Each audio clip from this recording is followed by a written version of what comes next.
আসসালামু আলাইকুম বন্ধুরা, তোমরা সবাই কেমন আছো? আশা করি ভালো আছো। তোমাদের সাথে নতুন একটি ভিডিও শেয়ার করতে চলে আসলাম।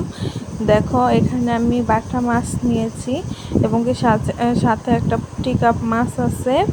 তো মাছগুলো আমি ভালো করে মশলা দিয়ে মাখিয়ে নিয়েছি, হলুদের গুঁড়া, মরিচের গুঁড়া, লবণ দিয়ে সুন্দর করে মাখিয়ে নিয়েছি। মাছগুলো ভেজে নিব। প্রথমে একটা কড়াইতে সরিষার তেল দিয়েছি। সরিষার তেলটা গরম হয়ে গেলে মাছগুলো দিয়ে দিব।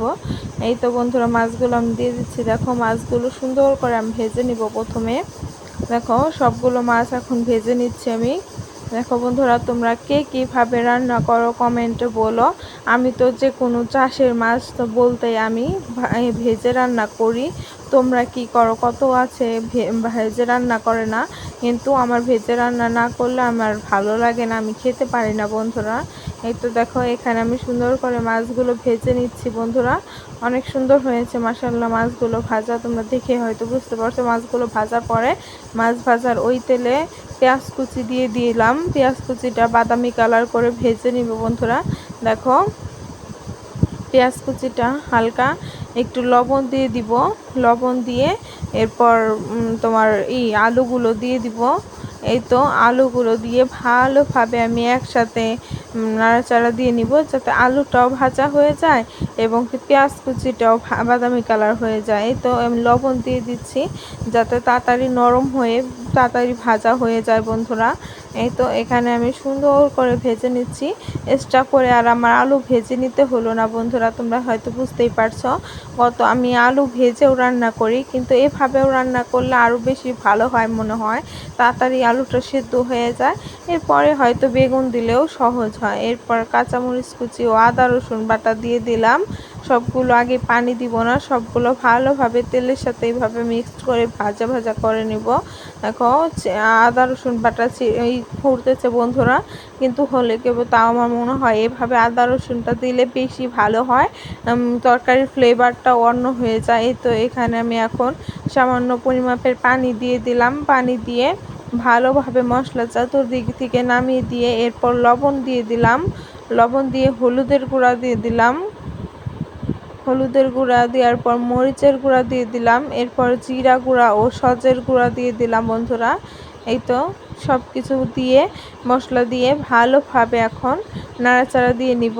দেখো, এখন আমার ভালোভাবে মশলাটাও কষানো হয়ে যাবে এবং আলুটাও কষানো হয়ে যাবে। আলুটাও তাড়াতাড়ি সেদ্ধ হয়ে গেছে বন্ধুরা। দেখো, আমার কষানো হয়ে গেলে এরপর আমি বেগুনগুলো দিয়ে দিলাম। দেখো, বেগুনগুলো এখন একটু পানি দিয়ে কষিয়ে নিব বন্ধুরা।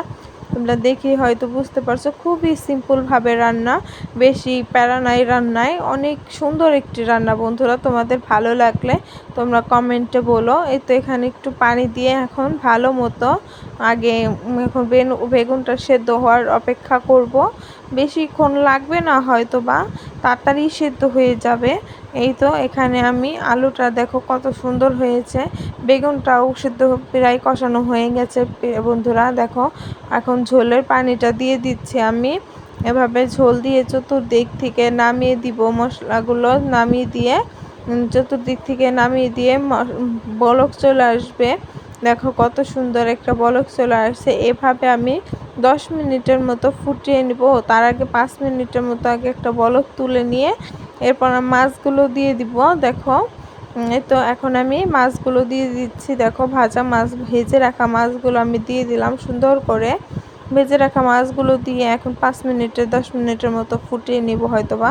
দেখো, তোমরা দেখেই হয়তো বুঝতে পারছো মাছগুলো ভাজাও সুন্দর হয়েছে, তরকারি কালারটাও মাশাআল্লাহ অনেক সুন্দর হয়েছে। তরকারিটা খেতেও মাশাআল্লাহ অনেক সুস্বাদু হয়েছিল বন্ধুরা।